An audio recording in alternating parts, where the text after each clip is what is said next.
Hello, and welcome to Starting Points, where one thing leads to another. Last time I showed you Joan Dunning's book, Secrets of the Nest, and it includes a section in there about the hummingbird's nest. And that reminded me that I have a hummingbird's nest. My family and I rented a place in southern Vancouver Island and for 15 years. And one of those years, probably about 30 years ago, a hummingbird decided to build its nest in a rose bush that was attached to an arbor that was right at the wall, the front of the house, underneath the dining room window. So about 6 inches from this nest would be the wall, and about 6 inches up would have been the ledge of a window. And my wife and I and our 4 children were all able to stand and look out and down and observe the process, the growth, and the departure of the hummingbird. It was quite an experience. So, after the hummingbirds had left, I got it into my head that I would go out and just clip that nest off, take it in and show it to my 4th and 5th grade class.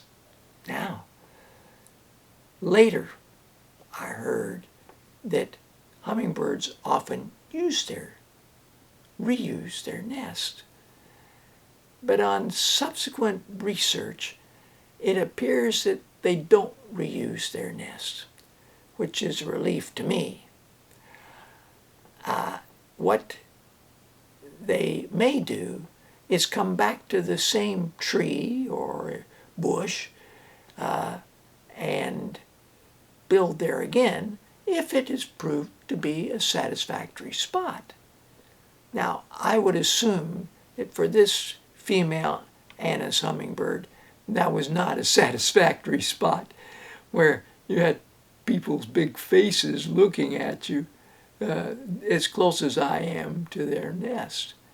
So I feel okay about that. And I've also learned that the hummingbird's nest is softly built and beautifully camouflaged with mosses and lichens and soft on the inside and designed to expand as the 2 babies grow, so that by the time they've grown, the nest shape is probably too stretched out to be considered as a suitable nest to be reused again.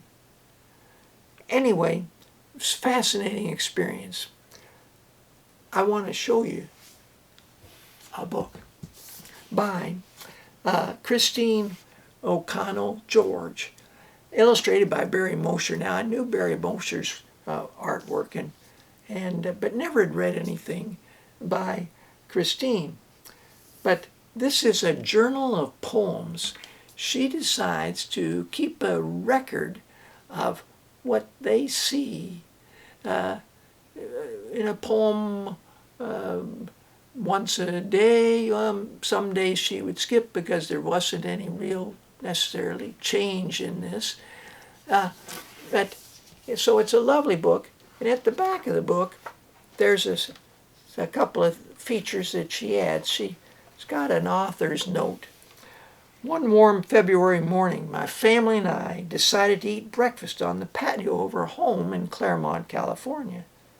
As soon as we sat down, a hummingbird flew repeatedly at top speed to within a few inches of our faces, chirping furiously. Well, I thought, now that's interesting. February. Well, Claremont, California. And more about hummingbirds. Lots of facts and sort of details of interest. And lastly, she's got a page here, books about hummingbirds for young readers, for older readers.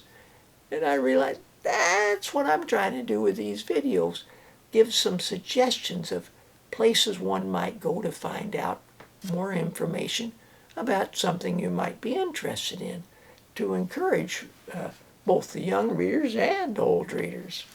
Well, here's one for older readers. The Birds and the Beast Were There by Margaret Miller. Now, Margaret Miller and her husband grew up in Ontario, and after they both became famous as mystery writers, he wrote under the name of Ross MacDonald. And they moved to the States, and they settled in Santa Barbara, California. And because there was such a variety of birds there, she gets a hummingbird feeder, and they set it up.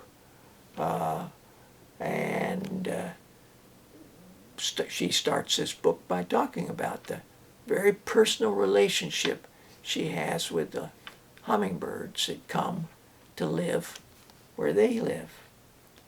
But she talks about from things from owls and crows to the acorn woodpecker, and even about the fires that happen in California, which could be quite topical now.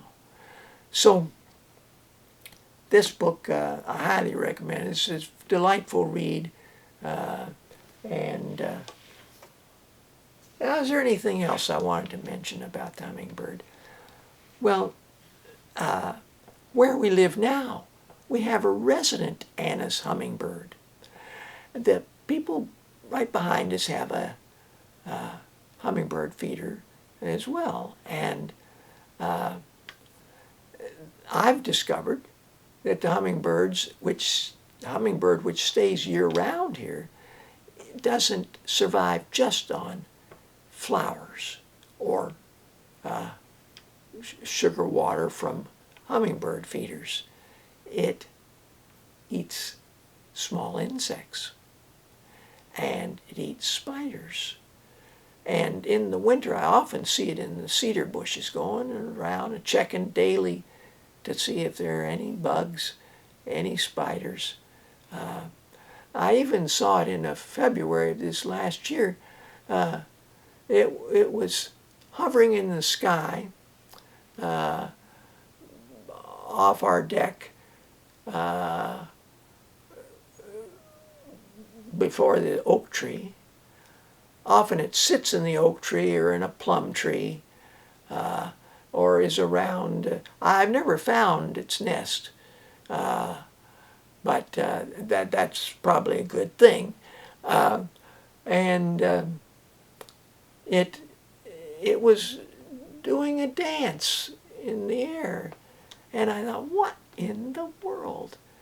Well, just the night before, this was February, I'd seen in the evening glow of the sun, catching the wings of gnats, a group of gnats, a cluster of them. They were sort of dancing and doing the same sort of motions that the hummingbird was doing.